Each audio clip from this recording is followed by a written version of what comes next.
पहले भी जब मैंने कभी स्कूल में आप लोगों से इस तरह मैं मुखातिब हुई हूँ तो मैंने बताया था बच्चों की ऐसी क्लास मैंने कभी नहीं पढ़ाई जिसमें क्लास में बैठने वाले भी बोले और मैं भी बोलूं।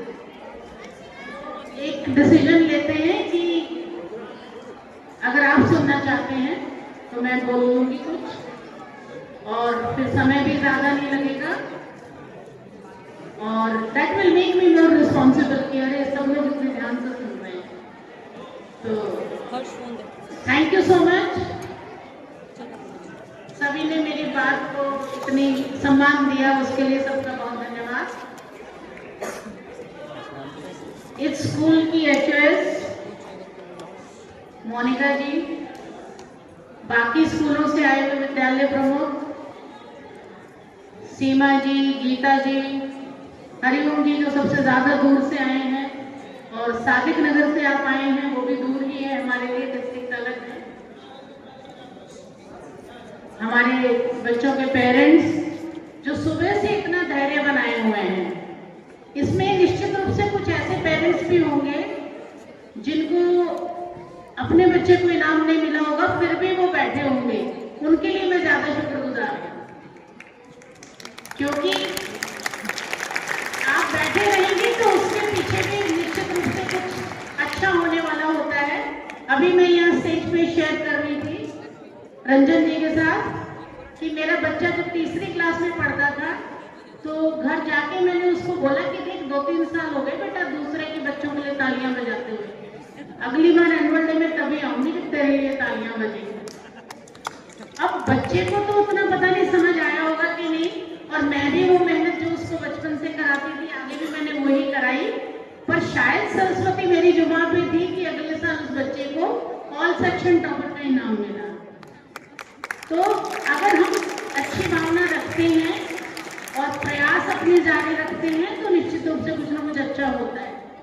तो सभी पेरेंट्स जो यहाँ पे आए, हमारे बच्चों का उत्साहवर्धन किया और बैठे रहे पूरे प्रोग्राम में, बच्चों का साहस आपने बढ़ाया, मैं आप सबका भी धन्यवाद करती हूँ, वेलकम करती हूँ स्कूल में, क्योंकि यहाँ आज मोनिका जी होस्ट नहीं है।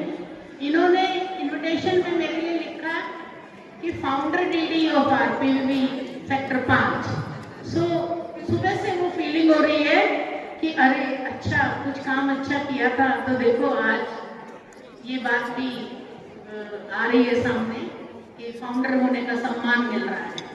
तो काम पहले करना पड़ता है और निस्वार्थ करना पड़ता है, तब अपने आप शायद सम्मान आ जाता है, ऐसा मेरे अनुभव में आई है चीजें। तो बच्चों इस आज के प्रोग्राम के बारे में जो सबसे बढ़िया बात शुरुआत से ही मेरे दिल दिमाग पे छाई हुई है, वही मैंने आपके विजडम बुक में भी लिखा है, वही मैं आपके साथ शेयर करूंगी कि जैसे ही मैंने स्कूल में एंटर किया तब से लेके जिस तरह से वेलकम किया गया, जिस तरह से बच्चों ने जो अपने मॉडल्स पे जो बताया कि इस तरह से हम यहाँ पे ये चीजें लेके आए हैं, जिसको ऑनरेबल एमएलए ने भी अप्रिशिएट किया, और जो प्रोग्राम्स मैंने यहाँ पे देखे और जो साज सज्जा मैं यहाँ देख रही हूँ और जो पेड़ पौधे मैं यहाँ देख रही हूँ, इन सब पूरे प्रोग्राम को अगर एक सीक्वेंस में मैं देखूं तो मेरे दिल से एक ही आवाज आ रही है जो शिव खेड़ा जी का कोट है, मैंने किसी वर्कशॉप में सुना था, उसको मैं रिपीट भी करूंगी ताकि आप भी सुने और उसको अपनाएं। Doing things in different ways. जितने विद्यालय हैं, चाहे वो पब्लिक हैं, सरकारी हैं, they are all doing annual days, isn't it? And this school is also doing annual day for the past many years, जब से स्कूल शुरू हुआ है। But doing things in different ways, that matters.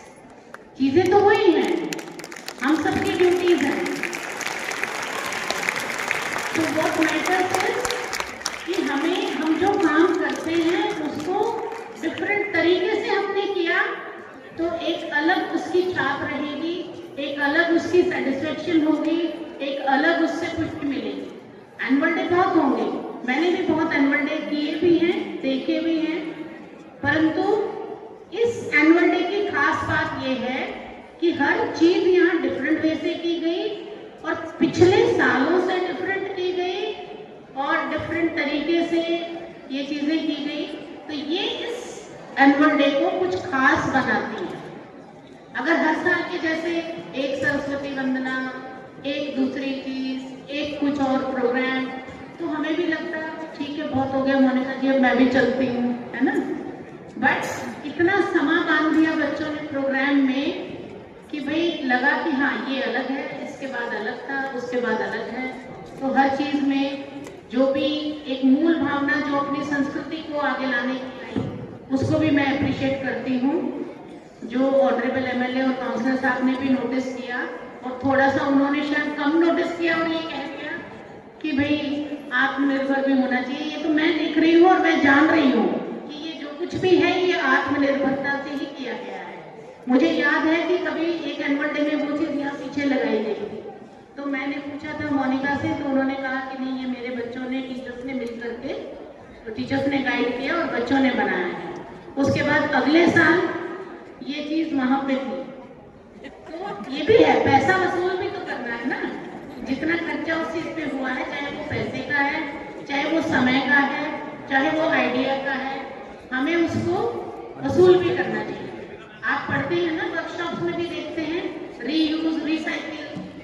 तो खाली वर्कशॉप्स में कोई बात करने से, किताबों में लिख देने से, भाषण में बता देने से नहीं होता। हम अपने आम जीवन में भी अगर वो करेंगे, चीजों को रीयूज करेंगे, रिसाइकिल करेंगे, तो ही हम पर्यावरण के प्रति अपना जो उत्तरदायित्व है उसको निभा रहे हैं। मतलब यूज एंड थ्रो की संस्कृति हमारी नहीं रही कभी भी। मेरे घर में मेरी बच्ची जब स्कूल पास कर गई, तो उसकी स्कर्ट से जो थैला बना था वो इतना मजबूत थैला था कि उसी में गेहूं पिसवा के लाया जाता था। तो this is what we call reuse and recycle. तो वो हमने छोड़ा नहीं अभी तक भी। आज भी अगर किसी शॉप पे कोई, और अब तो पेपर बैग का भी चार्ज करने लगे हैं वो लोग, तो उसको भी फटने तक इस्तेमाल करना चाहिए हमें, कपड़ों को भी फटने तक इस्तेमाल करना चाहिए। तो वो भावना भी मैं यहाँ पे देख रही हूँ कि जो चीजें पहले बनाई गई थी उनको अलग तरीके से प्रयोग में लाया जा रहा है। तो मैं मोनिका जी को, इनकी पूरी टीम को, इनके सारे बच्चों को, यानी कि पूरे विद्यालय परिवार को विद द पेरेंट्स ये मुबारकबाद दूंगी कि जो सामाजिक तौर पे, सांस्कृतिक तौर पे जो कुछ भी अच्छा काम होना चाहिए वो ये बखूबी कर रहे हैं। और मुझे पूरी उम्मीद है कि आगे भी इसमें बढ़ोतरी होगी, क्योंकि ये विद्यालय जब बना था तो मेरे दिमाग में ये आया कि भाई यहाँ तो छाया ज्यादा समय रहती है, तो पेड़ पौधे तो नहीं हो पाएंगे, पर ऐसा नहीं है। आप चारों तरफ अपना नजर घुमाइए, इन्होंने पूरी कोशिश की है। अब पता नहीं इन पौधों के लिए धूप कहाँ से पकड़ के लाए, शायद शाम को आएगी उधर से। तो यानी कि भावना हमारी रहनी चाहिए। अगर हम पहले यहाँ खड़े होकर सोचेंगे कि उधर तो थोड़ी धूप आती है, इधर तो आती नहीं है, तो नहीं होगा, पर कोशिश की तो इधर भी होगा, क्योंकि पौधों के लिए ये सब चीजें जरूरी है। तो एक एक चीज को मैं देखती हूँ कि पूरे विद्यालय परिवार में सबकी भावना लगी रहती है।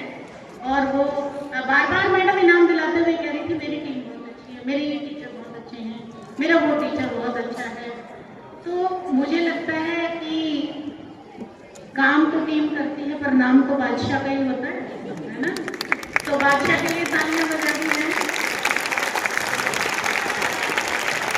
और मेरा ये मानना है कि अकेला चना भी भाड़ नहीं फोड़ सकता।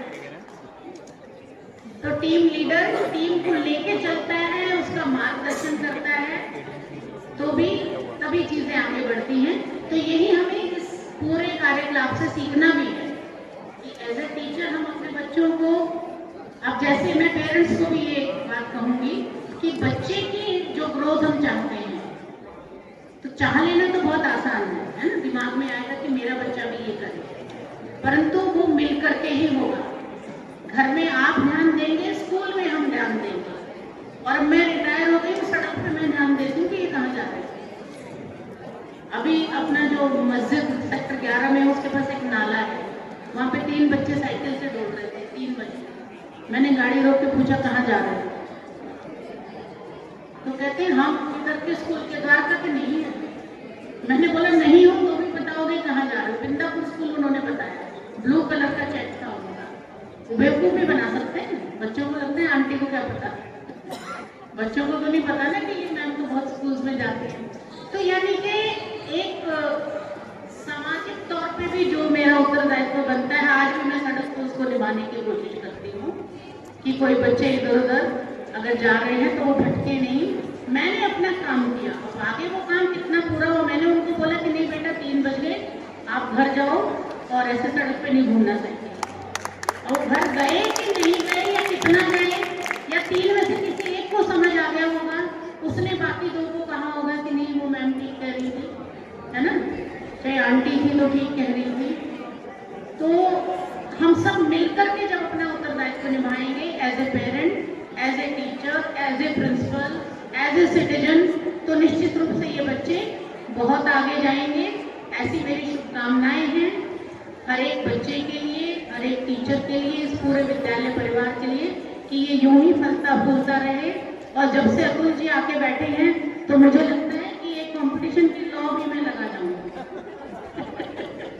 कि जो आरपीवी सेक्टर 10 है उन्होंने सारा QI हाईएस्ट पकड़ा हुआ है हमेशा से, वो तो इसीलिए उन्होंने ही एजुकेशन वर्ल्ड का इनाम भी हमेशा से पकड़ा हुआ है। तो मुझे कोई आप कम तो नहीं नजर आते हैं, है ना। तो ऐसा नहीं है कि आप वहां से ग्रैब करोगे तो मेरा उतना ही अधिकार है।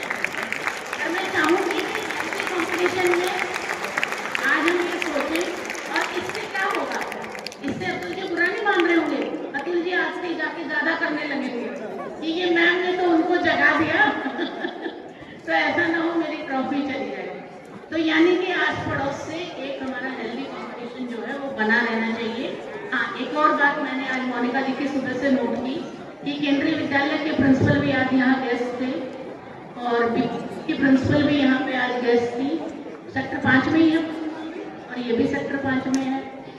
तो एक पड़ोसी की भावना जो होती है, क्योंकि घर में भी जब हम रहते हैं तो भगवान ना करे कोई मुसीबत आती है तो पहली घंटी हम एकदम नेट डाउट की बजा सकते हैं ना, फोन करेंगे किसी को, रिश्तेदारी में बोलेंगे कि आप आ जाइए, भाई को, बहन को, किसी को भी, तो that will take more time. Next house सबसे पहले आपकी हेल्प कर सकता है। तो इस तरीके से उस बात को ले, या इस तरीके से ले कि सब पढ़े और सब पढ़े, यानी कि सब एक साथ पढ़ेंगे, सब पलेंगे फूलेंगे, तो फिर यानी कि वहां से पूरी लेन साफ होगी ना। फिर नहीं तो CM श्री के सामने साफ होगा, और जब हम PM श्री को क्रॉस करके आते हैं तो फिर PM श्री के सामने गंदा होगा। तो अगर हम उस भावना से रहेंगे तो वो भी एक अच्छा होगा। जो मैंने देखा मोनिका जी ने ये सब इनिशिएटिव भी लिया है, so I congratulate the whole school family for all the beautiful programmes, for all the beautiful ideas, for all the beautiful dress